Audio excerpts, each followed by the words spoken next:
Hello, welcome back. It's Dean Wolfe. How are you all doing? Great, I hope. And it's time to continue to progressively rock with this progressive metal album, Soen. I reacted to a couple Soen. If you want to look at the playlist, just a couple songs that never heard of Soen, and I noticed when I reviewed it today that the production value of Opal compared to this new album, really a vast difference. Like the production in this new album is really, really nice and pristine. I'm really enjoying the production. It's really the engineers, producers, mixers. You guys all did a wonderful job in this album. So continuing on, then we've already listened to two tracks. The last video I did. The first track was so short, it just basically led right into track two. So I just did them in one video in one shot. So as you know, the format is you're going to see type down here. I'm going to be quiet. I actually listen, and you can watch my facial expressions as I listen along here, and you will see the text come up of my comments. And at the end of the video, I give you a link to part 2. And in video 2, we go in depth and in discussion on this react right now. So let's, without further ado, get to business here. So Soen, Tellurian, sorry. And the track today is called Kuraman, which sort of sounds like a soy sauce brand. Am I right? Okay, I'm sure that's not what it is. Mind you, when I look at the picture of the album with the rhinoceros, it is a rhinoceros, right? With the big horn, 2 horns there. And he's eating little miniature humans. It's pretty gross.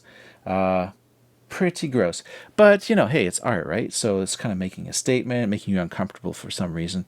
That's something you want art to do sometimes. So let's go on with the music. Here we go.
save that someone in you from you giving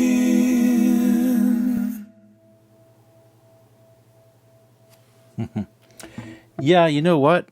I was right, when I was listening to some of those earlier songs. I don't know if it was Opal or the other one. It ended with, the other one's Fractions, I think, and it ended with sort of this, almost like monks singing, like a bunch of guys singing in a church in a big cathedral or something, in the Middle Ages. And I thought, oh, this is something I can tell. This is something unique to these guys. This is a real unique twist. That was one of the parts of the song that actually stood out the most to me. Which for them maybe it was an afterthought, but I think it showed something of their character as a band and as songwriters. Oops, I gotta go on to, you gotta come along to video 2, okay? So here's the link to video 2. We're gonna continue this deep discussion. And also I'm gonna rate the album, or not the album, I'm gonna rate the songs. I'm gonna start rating each song, okay? So you gotta come along to, there it is.